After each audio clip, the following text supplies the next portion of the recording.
E quem disse que é preciso muito dinheiro para começar um negócio do zero? As possibilidades do empreendedorismo coletivo e sem recursos aumentaram muito nos últimos anos. Falando em coletivo, nesta semana nós trazemos a entrevista com uma das sócias do estúdio de design coletivo de São Paulo, Vanessa Queiroz.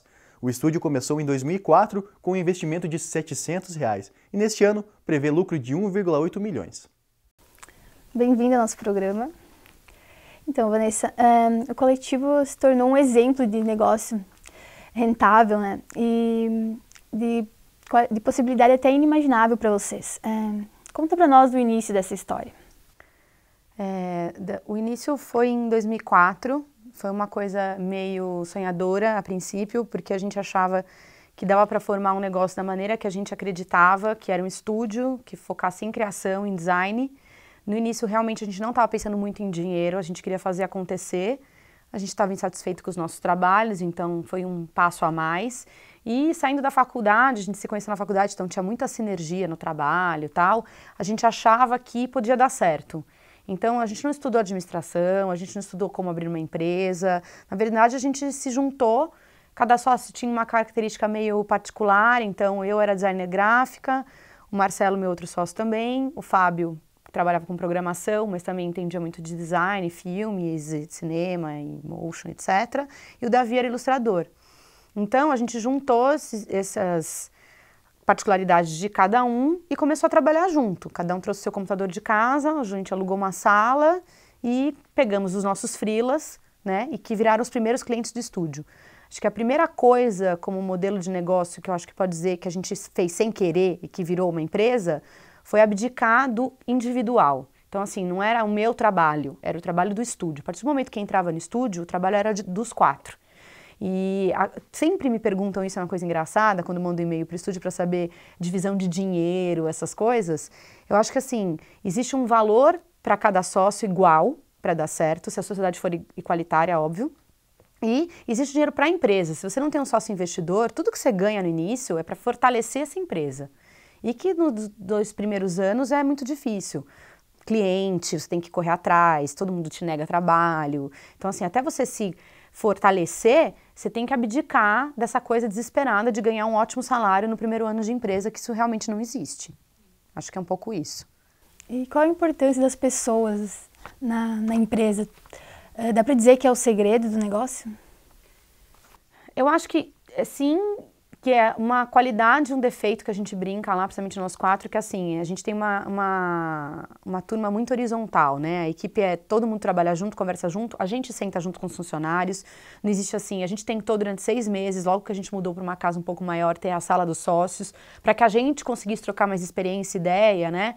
Mas não funcionou. O negócio tem que ser sentado na produção, o Fábio senta com os programadores, eu sento no atendimento para auxiliar hoje com 2 frentes que a gente está, que é internet mais forte, mídias sociais, que a gente não fazia antes, que é levar essa parte da criação para essas 2 áreas, e o Davi continua na ilustração e o Marcelo continua produzindo design gráfico. Essa coisa, a gente acha que a essência do estúdio é essa, e a troca dos trabalhos entre a equipe. Então, se eu tenho um estagiário que ilustra melhor um trabalho do que um sênior ou do que um diretor de arte, ele vai fazer o trabalho, e colocar o ego de lado, que é uma coisa que a gente sempre via nas agências e que a gente detestava, é a principal coisa, assim.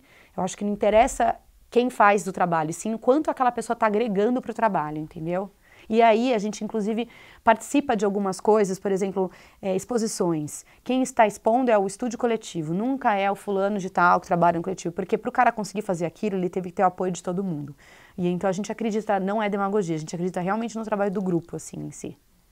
E dá para listar algumas dificuldades que alguém que está começando nessa área vai enfrentar?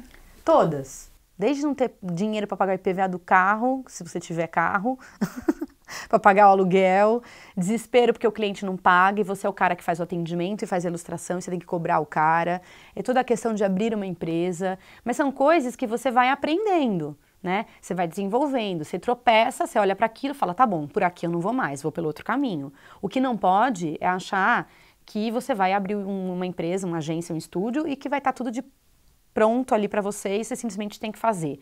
Não é assim, a parte do design é mais legal. Hoje a gente brinca que a gente faz muito mais administração de gente do que de design. Design é fácil, a gente senta, se concentra e o negócio sai. Agora, administrar as pessoas, os clientes, o dia a dia, e isso é complicado, e isso é igual desde o início. Nunca melhorou. É sempre do mesmo jeito.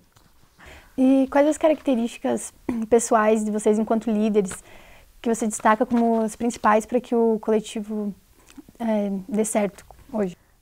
Eu acho que eu posso falar por mim e por todos, assim, muita humildade, a gente nunca acha que a gente aprendeu tudo, a gente sempre acha que a gente tem que aprender mais alguma coisa, a gente escuta muito quem está entrando, a galera que está entrando de 20 anos de idade, a gente está todo mundo na faixa dos 30, a gente ouve porque os caras estão falando que estão trazendo coisa nova, se é para agregar é legal, a gente não tem competitividade entre nós quatro, nem entre os próprios funcionários. Eu acho que essa troca que a gente tem com eles é o que faz o estúdio ser até hoje. A gente é como se fosse uma família mesmo, a gente se preocupa com as pessoas que estão lá, a gente não tem, que é o lado bom e o lado ruim, entendeu? É uma proximidade muito grande de todo mundo, não existe assim uma certa coisa chefes e funcionários, é tudo um pouco misturado. E eu acho que isso é uma coisa boa, eu vejo pelo lado positivo. E a criatividade é essencial no trabalho de vocês, né? Como vocês fazem para estimular, para que ela sempre seja presente? Olha, isso é difícil, porque tem dia que entra trabalho que a criatividade não vem de jeito nenhum, viu? É um parto de girafa.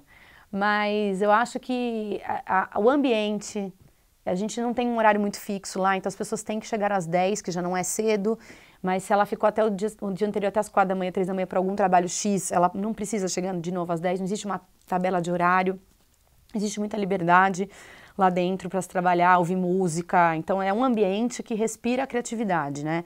É uma casa que a gente escolheu não ter um escritório fechado para que as pessoas pudessem descer, fumar, tomar um cafezinho, tem cachorro, então assim, é um ambiente que a gente imaginava ser o ideal. Ele pode mudar a qualquer momento, porque eu acho que essa liberdade também de ver que uma coisa não está funcionando e querer transformar ela, só depende da gente.